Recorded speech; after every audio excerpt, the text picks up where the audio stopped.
भगवान श्री कृष्ण ने ब्रज में माता यशोदा को आनंद देने के लिए, नंद बाबा को आनंद देने के लिए अपना प्रादुर्भाव अर्थात भगवान का उद्भव होता है, भगवान प्रकट होते हैं। भगवान अपने भक्तों पर कृपा करने के लिए प्रकट होते हैं। भय प्रकट कृपाला, वो प्रकट होते हैं।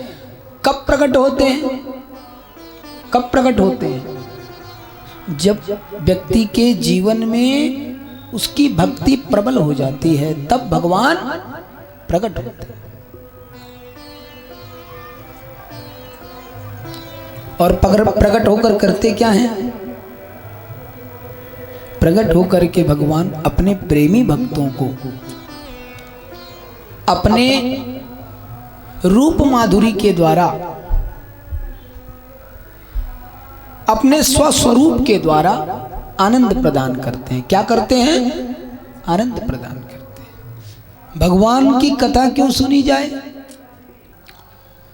भगवान की कथा इसलिए सुनी जाए कि धीरे धीरे धीरे धीरे हमारा ये जो चंचल मन है, इस मन के अंदर भगवान के प्रति प्रेम प्रगाढ़ रूप में बढ़ जाए। बार बार सुनने के लिए इसलिए प्रेरित किया गया कि मन की शुद्धता होने पर व्यक्ति के अहम का नाश हो जाता। महाराज अपने भक्तों पर दया करने के लिए परमात्मा अलक्ष्य होकर के भी लक्ष्य हो जाता है। अर्थात रूप गुण उपाधि से रहित जो परब्रह्म परमेश्वर है, वह भी रूप गुण सहित सभी संसार के अपने प्रेमी जनों को आनंद देने के लिए इस धराधाम पर अवतार लेता है। भगवान कौन है? बिनु पग चलई सुनई बिनु काना, कर से कर्म करई विधि नाना। अर्थात जरूरी नहीं है प्रत्यक्ष आकर के आपकी बात को सुने। अब प्रत्यक्ष रूप में भी जो हम सबको देख रहा है दर्शन है, परंतु हम उसको नहीं देख पा रहे हैं। कारण क्या? वाजपेयी जी, आपने बहुत सुंदर एक कलम खरीदी, पेन, रोज आप अपनी पॉकेट में लगा के घूमते हैं पेन को। आपको ध्यान है कि मेरे पास एक पेन है, मेरी बड़ी कीमती है, वो खोनी नहीं चाहिए, वो मेरे पास रहनी चाहिए। अचानक एक दिन आपकी उस कलम को, उस पेन को आपने कहीं गद्दे पर, बेड पर, सोफे पर रख दिया, मिल नहीं रही आपको, पर आपको ज्ञान है, आपको पता है कि मेरे पास एक बेशकीमती बड़ी ही महंगी पेन है, पर पेन होने पर भी आपको नहीं मिल रही है। अर्थात अदर्शनम लोपः। परमात्मा कौन है? अदर्शन है। मुझे ज्ञान है, वस्तु मेरे पास है, पर मैं वस्तु को देख नहीं पा रहा हूं, उसी का नाम अदर्शन है। हमारे पास वस्तु है, चीज है, कई बार हम रख के भूल जाते हैं, नहीं मिलती। पता है कि वो चीज है हमारे पास, घर में ही है, लेकिन मिल नहीं रही है। वही अदर्शन, उस अदर्शन को दूर करने का नाम ही भक्ति है। अर्थात उसकी प्राप्ति कर लेना ही ज्ञान है। कृष्ण प्राप्तिर निमित्ताय, भगवान की प्राप्ति अदर्शन से मुक्त होकर के हम जानते हैं कि प्रभु हम सबके साथ है। जानने पर भी हमको नहीं दिख रहा है, नहीं मिल रहा है। क्यों माता जी?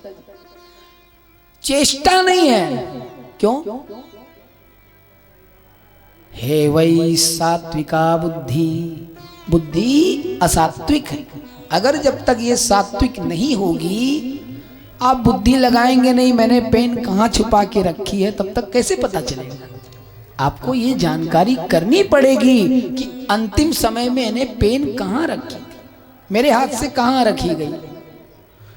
अपने उस भाव को जब व्यक्ति समझ लेता है, इस ज्ञान को समझ लेता है, तो जो अज्ञान दर्शन है उस अज्ञान दर्शन से उसी क्षण वो व्यक्ति मुक्त हो जाता है। इसी का नाम ज्ञान है। तो परमात्मा बिनु पग चले कोई जरूरत नहीं है, फिर भी वो अपने पैरों को लेकर के इस धराधाम पर अपनी लीलाओं को संपादित करता है। क्यों? परमात्मा के हर क्रिया, हर चरित्र, हर विषय पर हर प्राणी को जीवन जीने की शैली का अधिकार बताया गया। आप ऐसे अपने जीवन को निर्वाह कीजिए, अपने जीवन में ऐसे बनिए। ये कौन सिखाता है? भगवान। हमारे जीवन में ऐश्वर्य, समग्र यश की कीर्ति का वर्धन हो, वो ज्ञान हमको ईश्वर के द्वारा, शास्त्रों के द्वारा बताए गए साधनों, संसाधनों, नियमों से ही प्राप्त है।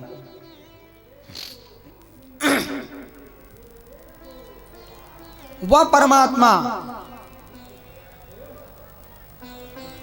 जो रूप गुण इत्यादि से मुक्त है, वह परमात्मा भी निर्गुण निराकार होने पर भी सगुण साकार बन करके अपने भक्तों को आनंदित करता है।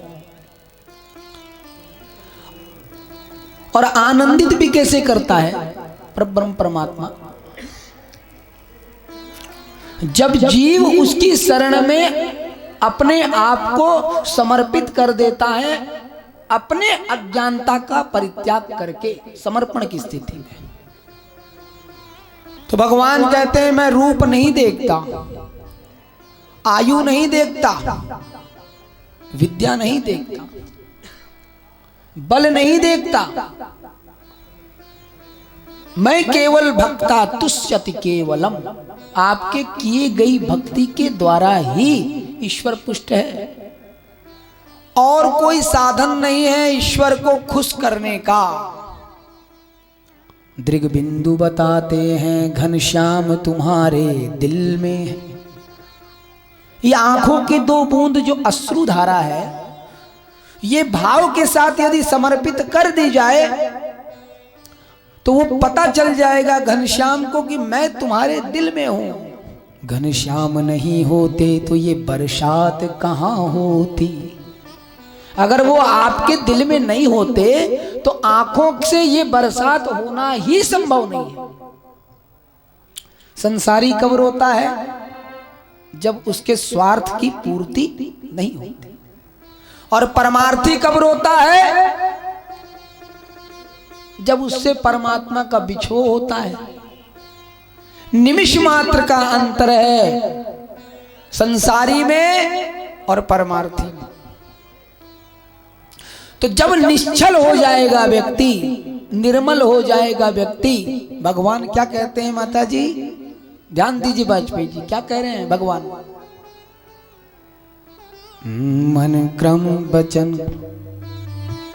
ईश्वर को प्राप्त करना चाहते हो, स्वस्वरूपित ईश्वर को, अपने जैसे, हमारे जैसे, तो भगवान कह रहे हैं मैंने 3 वचन हमेशा आप लोगों को बोला है। इन 3 वचनों पर जो खरा उतर गया मैं उसके साथ हूं। कौन कौन से?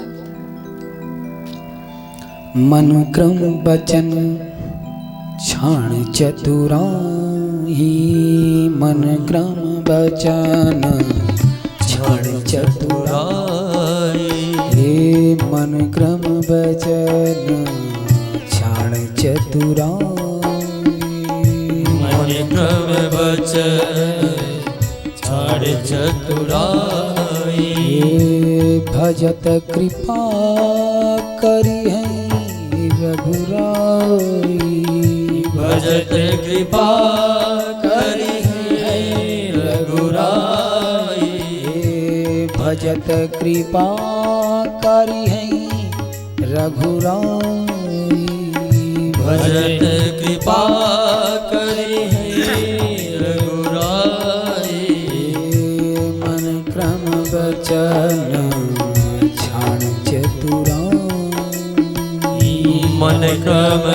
वचन छाड़ चतुराई।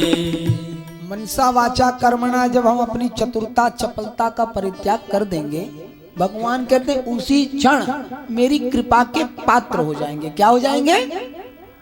क्या हो जाएंगे? कृपा के पात्र। पर कब? जब आप अपने मन की चपलता, अपने कार्यों की कृपणता, अपने वचनों की सत्यता, इन तीनों पर श्रेष्ठता के साथ अमल करेंगे, तब परमात्मा अपनी कृपा कर देंगे और आपको अपना अधिकारी बनाएंगे। भगवान कभी आपके ज्ञान से प्रभावित नहीं हो सकता। क्यों? न प्रवचनेन लभ्यो न बहुधा श्रुतेन। जिसने हमको वाणी दी है, हम उसको अपनी वाणी से कैसे प्रभावित कर सकते हैं? बताइए। हमारे बोले गए बाल स्वरूप, हमारी बोली गई मधुर वाणी, हमारी बोली गई तोतरी वाणी, जिस प्रकार माता पिता बालक की बातों को सुन करके आनंद लेते हैं, ईश्वर बस आनंद ले रहा है। वस्तुविद आप सोचें कि आपके प्रवचन से, आपके श्लोक पाठ से, आपके गीता पाठ से, आपके बड़े बड़े यज्ञादिक अनुष्ठानों से ईश्वर प्रसन्न होता हो, तो भगवान ने एकादश स्कंद में स्पष्ट कहा है, व्रतानि यज्ञश्छन्दांसि तीर्थानि नियमायमः। बहुत बड़े बड़े तुमने व्रत कर लिए हो, मुझे फर्क नहीं पड़ता। बहुत बड़ी बड़ी यज्ञ तुमने इस धराधाम पर की हो, मुझे फर्क नहीं पड़ता। यज्ञ छंदांशी, छांदो भक्त विधि से तुमने बहुत सारे शास्त्रों को देखा हो, फर्क नहीं पड़ता मुझे। तीर्थानि नियमायमः, बड़े बड़े तीर्थों में नियम संयम के साथ आपने अपना जीवन व्यतीत किया हो, कोई फर्क नहीं पड़ता। भगवान कह रहे हैं यथा वरुंधे सत्संगात् सर्वसंगापयो इमाम। आपने जीवन में अपने सदगति और सत्संग को धारण नहीं किया तो सर्वम व्यर्थम, सब करने पर भी सब व्यर्थ। श्रेष्ठता क्या है? समर्पण भाव की। और समर्पण जिसके अंदर आ जाता है वो अबोध हो जाता है। याद रखिए, आपको बोध की प्राप्ति होने पर भी जब आप अबोध हो गए, तब ईश्वर आपका है। माँ की गोदी में बैठा हुआ छोटा सा बालक माँ को खूब लात मारता है, माँ कभी नहीं मारती। क्यों नहीं मारती? बताइए। वो अबोध है, उसका मारना भी सहन करने वाला बोधगम्य है। अर्थात माँ को पता है, इसको पता ही नहीं है, छोटा सा है, पता होता तो क्यों मारता। तो उसकी लात के प्रहार को भी जो झेल रही है आनंद के साथ, वो कौन है? वो कौन है? वो है वत्सला। कौन है? जिसके अंदर वात्सल्य भाव भरा हुआ है, प्रेम ही प्रेम भरा हुआ है। ईश्वर कहते हैं मैं केवल प्रेम रूप हूं, भक्त वत्सल है।